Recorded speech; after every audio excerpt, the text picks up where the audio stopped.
Hello friends, welcome back to my channel. तो आज के वीडियो में हम कुरान बुक का चैप्टर 12 सूरह यूसुफ को हिंदी में सुनेंगे। अलीफ लाम रा ये स्पष्ट किताब की आयतें हैं। हमने इसे अरबी कुरान के रूप में उतारा है ताकि तुम समझो। इस कुरान की तुम्हारी और प्रकाशना करके इसके द्वारा हम तुम्हें एक बहुत ही अच्छा बयान सुनाते हैं। यद्यपि इससे पहले तुम बेखबर थे जब यूसुफ ने अपने बाप से कहा, ऐ मेरे बाप, मैंने स्वप्न में 11 सितारे देखे और सूर्य और चांद। मैंने उन्हें देखा कि वे मुझे सजदा कर रहे हैं। उसने कहा, ऐ मेरे बेटे, अपना स्वप्न अपने भाइयों को मत बताना, अन्यथा वे तेरे विरुद्ध कोई चाल चलेंगे। शैतान तो मनुष्य का खुला हुआ शत्रु है और ऐसा ही होगा। तेरा रब तुझे चुन लेगा और तुझे बातों की तथ्य तक पहुंचना सिखाएगा और अपना अनुग्रह तुझ पर और याकूब के घर वालों पर उसी प्रकार पूरा करेगा जिस प्रकार इससे पहले वह तेरे पूर्वज इब्राहिम और इसहाक पर पूरा कर चुका है। निसंदेह तेरा रब सर्वज्ञ तत्वदर्शी है। निश्चय ही यूसुफ और उनके भाइयों में सवाल करने वालों के लिए निशानियां हैं। जबकि उन्होंने कहा, यूसुफ और उसके भाई हमारे बाप को हमसे अधिक प्रिय हैं, हालांकि हम एक पूरा जत्था हैं। वास्तव में हमारे बाप स्पष्टतः बहक गए हैं। यूसुफ को मार डालो या उसे किसी भूभाग में फेंकाओ ताकि तुम्हारे बाप का ध्यान केवल तुम्हारी ही ओर हो जाए। इसके पश्चात तुम फिर नेक बन जाना। उनमें से एक बोलने वाला बोल पड़ा, यूसुफ की हत्या न करो। यदि तुम्हें कुछ करना ही है तो उसे किसी कुएं की तह में डाल दो, कोई राहगीर उसे उठा लेगा। उन्होंने कहा, ऐ हमारे बाप, आपको क्या हो गया है कि यूसुफ के मामले में आप हम पर भरोसा नहीं करते? हालांकि हम तो उसके हितैषी हैं। हमारे साथ कल उसे भेज दीजिए कि वह कुछ चर चुग और खेल ले। उसकी रक्षा के लिए तो हम हैं ही। उसने कहा, यह बात कि तुम उसे ले जाओ मुझे दुखी कर देती है।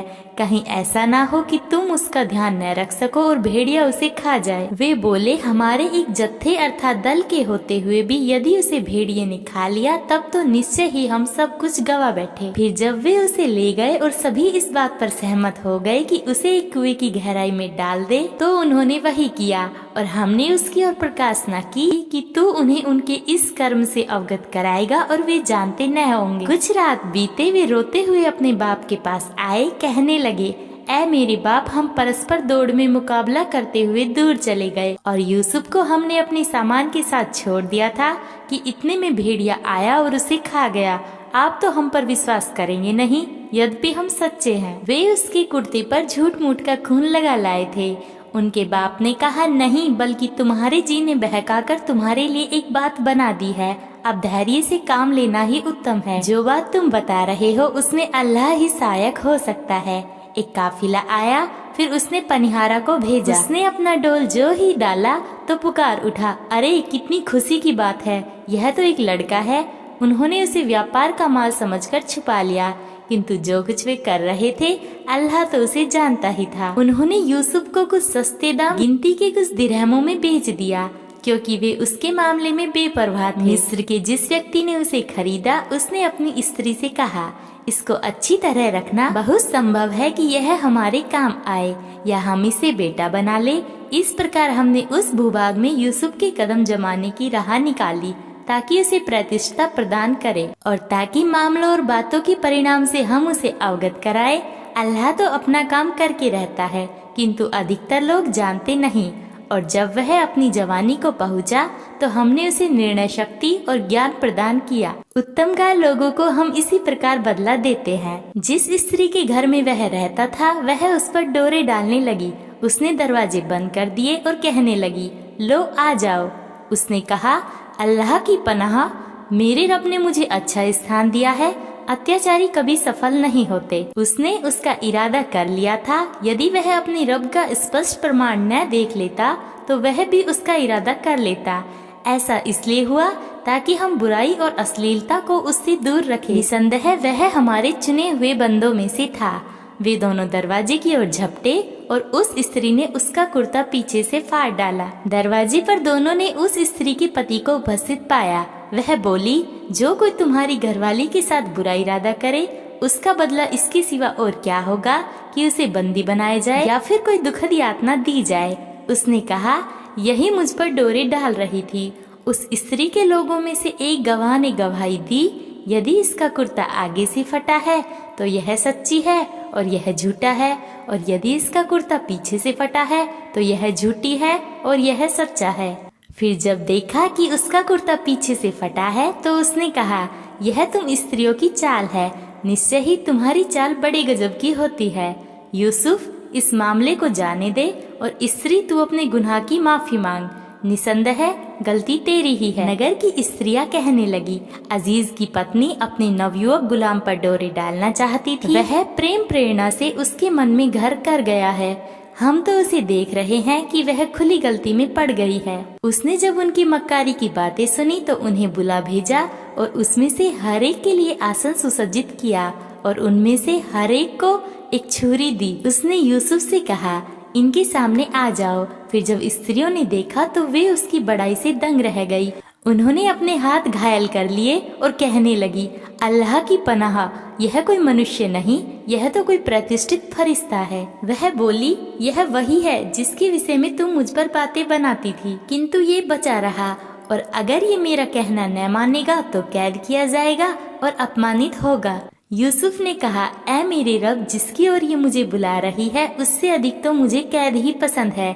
यदि तूने उनके दावघात को मुझसे न टाला तो मैं उनकी ओर झुक जाऊंगा और निरे आवेग की वसीभूत हो जाऊंगा। अतः उसके रब ने उसकी सुन ली और उसकी ओर से उन स्त्रियों के दावघात को टाल दिया। निसंदेह वह सब कुछ सुनता जानता है। फिर उन्हें इसके पश्चात की वे निशानियां देख चुके थे, यह सूझा कि उसे एक अवधि के लिए कैद कर दिया। कारागार में दो नवयुवक ने भी उसके साथ प्रवेश किया। उनमें से एक ने कहा, मैंने स्वप्न में देखा कि मैं शराब निचोड़ रहा हूँ। दूसरे ने कहा, मैंने देखा कि मैं अपने सिर पर रोटियां उठाए हुए हूँ जिनको पक्षी खा रहे हैं। हमें इसका अर्थ बता दीजिए, हमें तो आप बहुत ही नेक नजर आते हैं। उसने कहा, जो भोजन तुम्हें मिला करता है वह तुम्हारे पास नहीं आ पाएगा, उसके तुम्हारे पास आने से पहले ही मैं तुम्हें इसका अर्थ बता दूंगा। यह उन बातों में से है जो मेरे रब ने मुझे सिखाई है। मैंने तो उन लोगों का तरीका छोड़कर जो अल्लाह को नहीं मानते और आखिरत अर्थात परलोक का इनकार करते हैं, अपने पूर्वज इब्राहिम, इसहाक और याकूब का तरीका अपनाया है। इनमें यह नहीं हो सकता कि हम अल्लाह के साथ किसी चीज को साझी ठहराए। यह हम पर और लोगों पर अल्लाह का अनुग्रह है, किंतु अधिकतर लोग आभार प्रकट नहीं करते। ऐ कारागर की मेरे साथियों, तुम खुद ही सोचो कि बहुत से विभिन्न रब अच्छे हैं या वो एक अल्लाह जिसे सब पर प्रभुत्व प्राप्त है। तुम उसके सिवा जिसकी भी बंदगी करते हो वे तो बस निरे नाम है जो तुमने रख छोड़े हैं और तुम्हारे बाप दादा ने। उनके लिए अल्लाह ने कोई प्रमाण नहीं उतारा। सत्ता और अधिकार तो बस अल्लाह का है। उसने आदेश दिया है कि उसके सिवा किसी की बंदगी न करो। यही सीधा सच्चा दीन धर्म है, किंतु अधिकतर लोग नहीं जानते। ऐ कारागर के मेरे दोनों साथियों, तुम में से एक तो अपने स्वामी को मदिरापान कराएगा, रहा दूसरा तो उसे सूली पर चढ़ाया जाएगा और पक्षी उसका सिर खाएंगे। फैसला हो चुका उस बात का जिसके विषय में तुम मुझसे पूछ रहे हो। उन दोनों में से जिसके विषय में उसने समझा था कि वह रिहा हो जाएगा, उससे उसने कहा, अपने स्वामी से मेरी चर्चा करना। किंतु शैतान ने अपने स्वामी से उसकी चर्चा करना भुलवा दिया। अतः यूसुफ कई वर्ष तक कारागार में ही रहा। फिर ऐसा हुआ कि सम्राट ने कहा, मैंने एक स्वप्न देखा कि 7 मोटी गायों को 7 दुबली गायें खा रही हैं और 7 बालें हरी हैं और दूसरी 7 सूखी। ऐ सरदारों, यदि तुम स्वप्न का अर्थ बताते हो तो मुझे मेरे इस स्वप्न के संबंध में बताओ। उन्होंने कहा, ये तो संभ्रमित स्वप्न है, हम ऐसे स्वप्न का अर्थ नहीं जानते। इतने में से दोनों में से जो रिहा हो गया था तो एक अरसे के बाद उसे याद आया तो वह बोला, मैं इसका अर्थ तुम्हें बताता हूँ, जरा मुझे यूसुफ के पास भेज दीजिए। यूसुफ, ऐ सत्यवान, हमें इसका अर्थ बता कि 7 मोटी गायें हैं जिन्हें 7 दुबली गायें खा रही है और 7 हरी बालें हैं और दूसरी 7 सूखी, ताकि मैं लोगों के पास लौट कर जाऊं कि वे जान ले। यूसुफ ने कहा, 7 वर्ष तक तुम व्यवहारतः खेती करते रहोगे, फिर तुम जो फसल काटो तो थोड़े हिस्से के सिवा जो तुम्हारे खाने के काम आए शेष को उसकी बालों में रहने देना। फिर उसके पश्चात 7 कठिन वर्ष आएंगे तो वे सब खा जाएंगे जो तुमने उनके लिए पहले से इकट्ठा कर रखा होगा। अगर कुछ बचेगा तो बस वही जो तुमने सुरक्षित कर रखा हो। फिर उसके पश्चात 1 वर्ष ऐसा आएगा जिसमें वर्षा द्वारा लोगों की फरियाद सुन ली जाएगी और उसमें वे रस निचोड़ेंगे। सम्राट ने कहा, उसे मेरे पास ले आओ। किंतु जब दूत उसके पास पहुंचा तो उसने कहा, अपने स्वामी के पास वापस जाओ और उससे पूछो कि उन स्त्रियों का क्या मामला है जिन्होंने अपने हाथ घायल कर लिए थे। निसंदेह मेरा रब उनकी मक्कारी को भली भांति जानता है। उसने कहा, तुम स्त्रियों का क्या हाल था जब तुमने यूसुफ को रिझाने की चेष्टा की थी? उन्होंने कहा, पाक है अल्लाह, हम उसमें कोई बुराई नहीं जानते हैं। अजीज की स्त्री बोल उठी, अब तो सत्य प्रकट हो गया है। मैंने ही उसे रिझाना चाहा था, वह तो बिल्कुल सच्चा है। यह इसलिए कि वह जान ले कि मैंने गुप्त रूप से उसके साथ विश्वासघात नहीं किया, और यह कि अल्लाह विश्वासघातियों की चाल को चलने नहीं देता। मैं यह नहीं कहती कि मैं बुरी हूँ, जी तो बुराई पर उभारता ही है। यदि मेरा रब ही दया करे तो बात और है, निश्चय ही मेरा रब बहुत क्षमाशील दयावान है। सम्राट ने कहा, उसे मेरे पास ले आओ, मैं उसे अपने लिए खास कर लूंगा। जब उसने उससे बातचीत करी तो उसने कहा, निसंदेह आज तुम हमारे यहाँ विश्वसनीय अधिकार प्राप्त व्यक्ति हो। यूसुफ ने कहा, इस भूभाग के खजानों पर मुझे नियुक्त कर दीजिए, निश्चय ही मैं रक्षक और ज्ञानवान हूँ। इस प्रकार हमने यूसुफ को उस भूभाग में अधिकार प्रदान किया कि वह उसमें जहाँ चाहे अपनी जगह बनाए। हम जिसे चाहते हैं उसे अपनी दया का पात्र बनाते हैं। उत्तम कार्यों का बदला हम अखारत नहीं जाने देते, और ईमान वालों और डर रखने वालों के लिए आखिरत का बदला इससे कहीं उत्तम है। फिर ऐसा हुआ कि यूसुफ के भाई मिस्र आए और उसके सामने उपस्थित हुए। उसने तो उन्हें पहचान लिया, किंतु वे उससे अपरिचित थे। फिर जब यूसुफ ने उनका सामान तैयार करवा दिया तो चलते समय उसने उनसे कहा, अपने सौतेले भाई को मेरे पास लाना। क्या तुम देखते नहीं कि मैं पूरी माप से देता हूँ और मैं अच्छा आतिथ्य अर्थात अतिथियों का सत्कार करने वाला भी हूँ। किंतु यदि तुम उसे मेरे पास न लाए तो फिर तुम्हारे लिए मेरे यहाँ कोई माप अर्थात गल्ला नहीं, और तुम मेरे पास आना भी मत। वे बोले, हम उसके लिए उसके बाप को राजी करने की कोशिश करेंगे और हम यह काम अवश्य करेंगे। यूसुफ ने अपने सेवकों से कहा, इनका दिया हुआ माल इनके सामान में रख दो कि जब ये अपने घर वालों की ओर लौटे तो इसे पहचान ले, ताकि ये फिर लौट कर आए। फिर जब वे अपने बाप के पास लौट कर गए तो कहा, ऐ मेरे बाप, अनाज की माप हमसे रोक दी गई है, अतः हमारे भाई को हमारे साथ भेज दीजिए ताकि हम माप भर लाए, और हम उसकी रक्षा के लिए तो मौजूद ही हैं। उनके बाप ने कहा, क्या मैं उसके मामले में तुम पर वैसा ही भरोसा करूं जैसा इससे पहले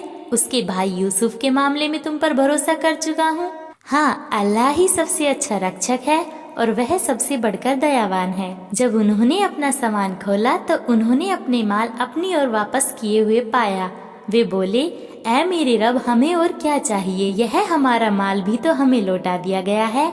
अब हम अपने घर वालों के लिए खाद्य सामग्री लाएंगे और अपने भाई की रक्षा भी करेंगे, और 1 ऊँट का बोझ और ज्यादा भी लाएंगे। इतना माप अर्थात गल्ला मिल जाना तो बिल्कुल आसान है। उसने कहा, मैं उसे तुम्हारे साथ कदापि नहीं भेज सकता जब तक कि तुम अल्लाह को गवाह बनाकर मुझे पक्का वचन न दे दो कि तुम उसे मेरे पास अवश्य लाओगे। यह और बात है कि तुम घिर जाओ। फिर जब उन्होंने उसे अपना वचन दे दिया तो उसने कहा, हम जो कुछ कर रहे हैं वह अल्लाह के हवाले है। उनके बाप ने यह भी कहा, ऐ मेरे बेटो, एक द्वार से प्रवेश न करना बल्कि विभिन्न द्वारों से प्रवेश करना, यद्यपि मैं अल्लाह के मुकाबले में तुम्हारे काम नहीं आ सकता। आदेश तो बस अल्लाह ही का चलता है, उसी पर मैंने भरोसा किया और भरोसा करने वालों को उसी पर भरोसा करना चाहिए।